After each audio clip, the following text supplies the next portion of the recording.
ஒரு சரித்திரம், சினிமாவில் ஒரு சரித்திரம் இன்னைக்கு நம்மளை விட்டு பிரிஞ்சு போயிருக்கு. அது சாதாரண சரித்திரம் இல்லை.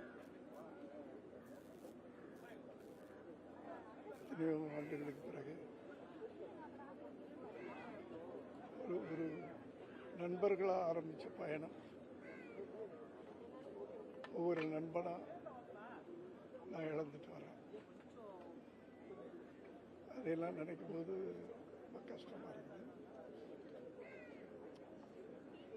அவருடைய படைப்புகள் அப்படின்னு சொல்லும்போது அதை யாருமே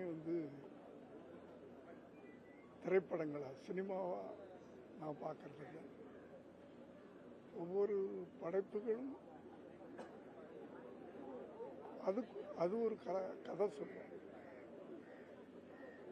இன்னும் சொல்லப்போனா அவர் ஒரு புது வேதம்னு சொல்லலாம். வேதம் புதுதுன்னு எடுத்தாரு.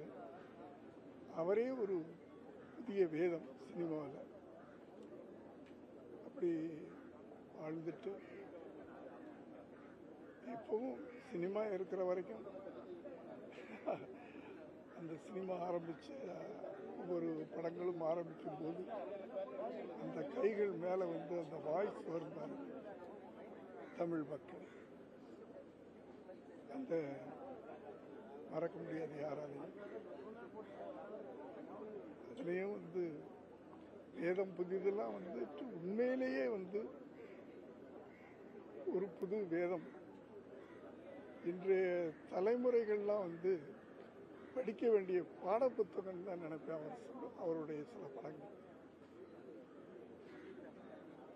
அவருடைய இழப்பு அவருடைய இழப்பு எப்படி சினிமாவில் ஈடுகட்டுறதுன்னு சொல்ல முடியாது.